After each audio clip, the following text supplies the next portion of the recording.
Hey everyone, in this video today I'm going to make a new block which sort of emulates the cuboid functionality found in the old classic or in early versions of single player commands. It's going to exhibit the same sort of behaviour. So to do this I'm just going to extend the block class and then initialize some methods. First we want to put a constructor in that allows it to be constructed. Next we want some methods, so I want it so when you click on the block, when you place the block it sets the coordinates, so on block placed I'm looking for. I'll put this in here so you can see what I'm doing. On block placed, there we go. So we'll grab that and we'll put this in here and we'll initialize it to begin with. So we need 4 integers to begin with, x, y, z and block. These are going to hold the coordinates and the block type. Block isn't going to be used just yet, but it'll be used in a couple of minutes. So on block added, I want to check that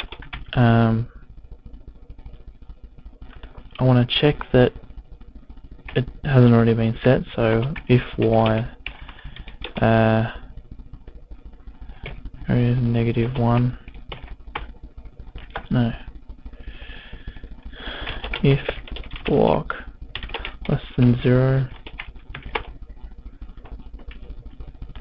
if y greater than -1, I just want to reset here, so I want to go world.set block width. So I just want to remove the block that's already on the map if this happens. And that'll remove the block that's already on the map because it's going to set here. You'll see what I'm about to do in a sec. Otherwise I'm going to set the coordinates, which are x equals I, y equals j.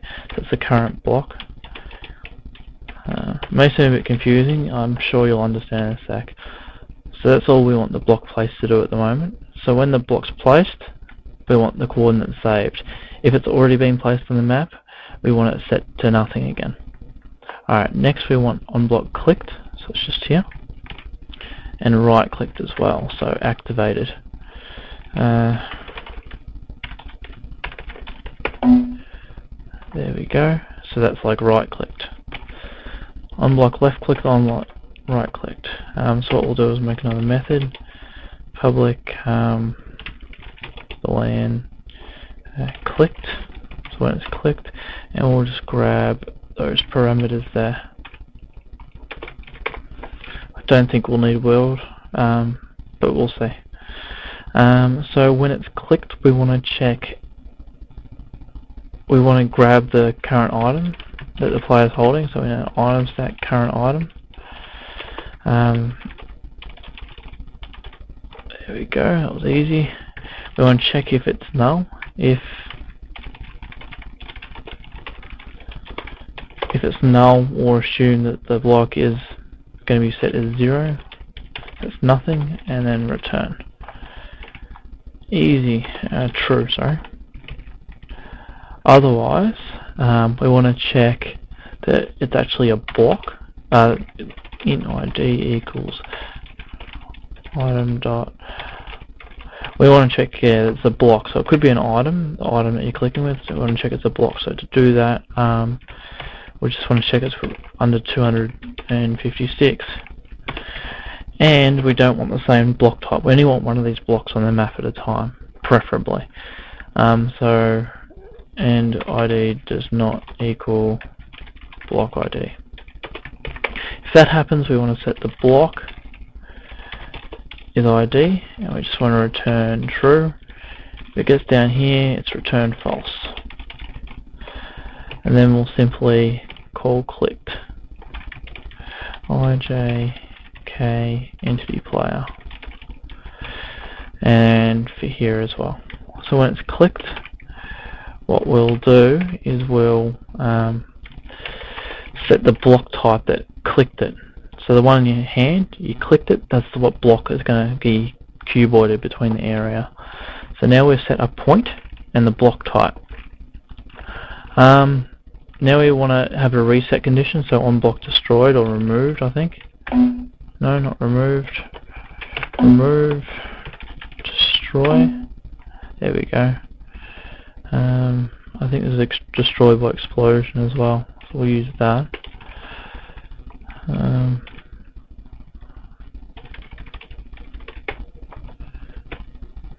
we go. We'll grab that as well. I'll make this full screen so it's a bit easier to see when I think about it. And what this will do is just reset.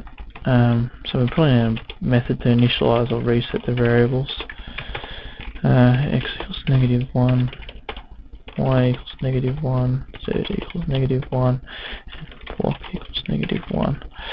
And we'll just call this method in both of these methods. Whoops.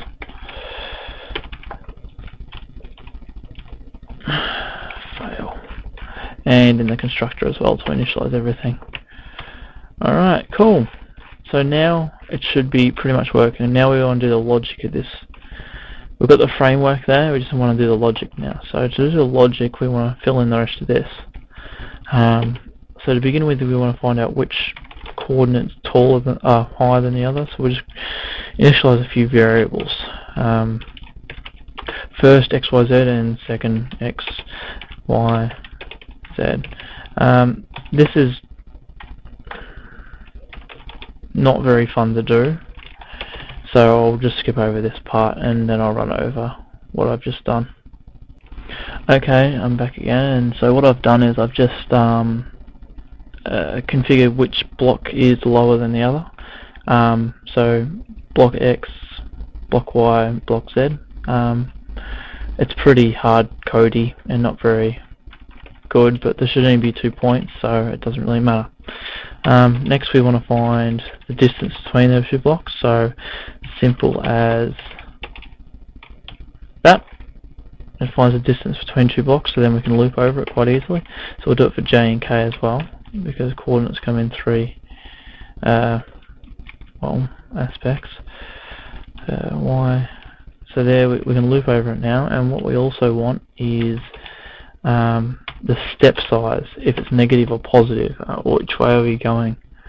So the step equals is if x is ilim is less than 0, -1, otherwise 1. Simple as that, and we'll do it for J and K as well. Then we can get onto the loop, which actually fills in the squares. Oh, not the squares, but you know what I mean. The map. So that's something like this.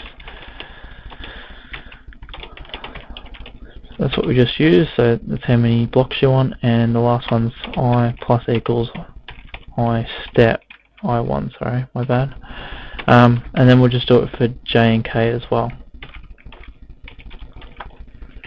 Cool. Let's change these variables quickly over.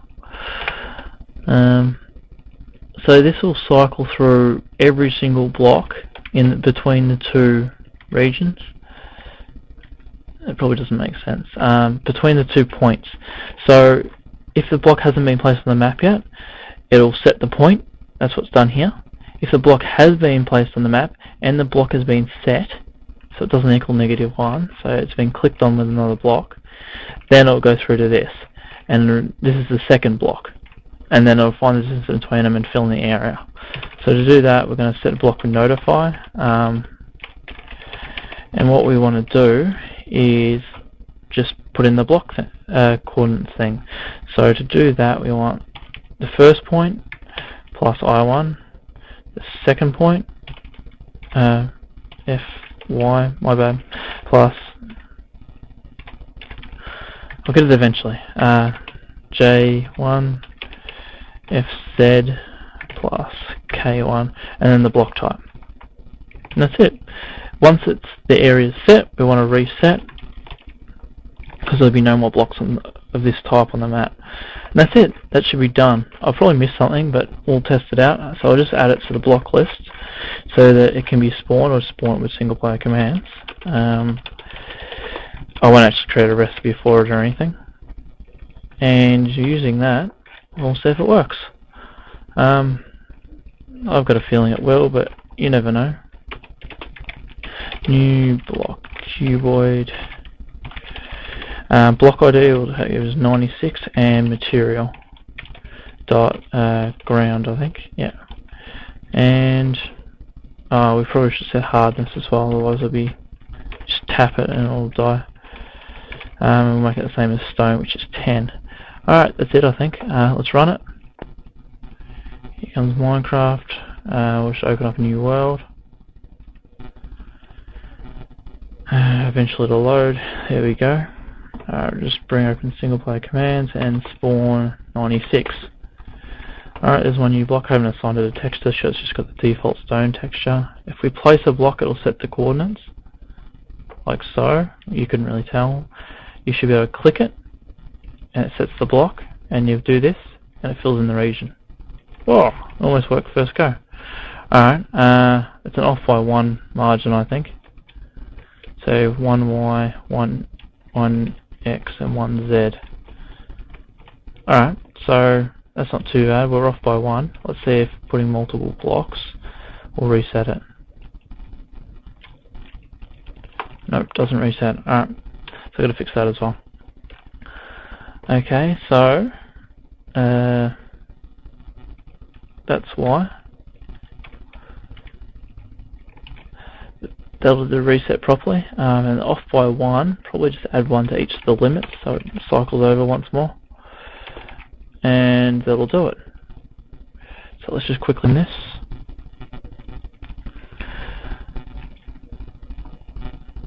Now when I release this to YouTube or whatever, I'll provide the source in the description below the video.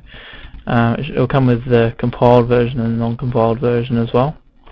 So if you want to see how it's done or have a closer look at the code or anything, feel free. Just please give credit, you know. Alright, so that worked pretty well. So let's try moving it. Cool. Alright, it moves fine. Let's try sand. Alright.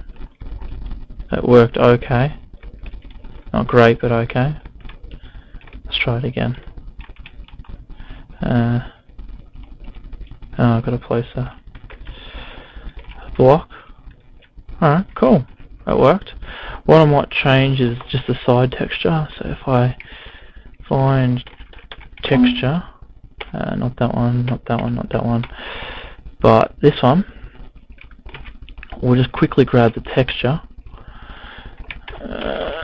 of the original block, and then we can, you know, do a custom texture on one side. Texture, so it's set. We want to go return texture,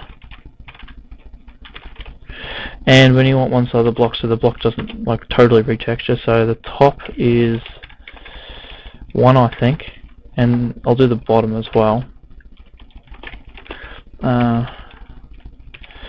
This might not actually do the block on the map, but it might just do the one in inventory. So if you've got your inventory, you should be able to typo there. You should be able to tell block's been set. Alright, so we'll just roll out the wheel once more, and hopefully this is it, and it works fine. So world eventually loads. We'll get my cuboid block. We'll place it somewhere. We'll click it with dirt, and that didn't work. Didn't work as I wanted it to anyway. Alright, so let's just go back and do a quick debug of that. Oh, silly me, I should have set the texture. So it's never been set. So texture equals, whoops, not in here. Or is it in here? No, it's not in here, it's on clicked. So I need to grab the texture. So texture equals block list ID dot get, whoops, blocks list ID dot get index in texture. That's the one I want, and now it should work. Alright, so we'll just quick layout, and hopefully it's all good now. So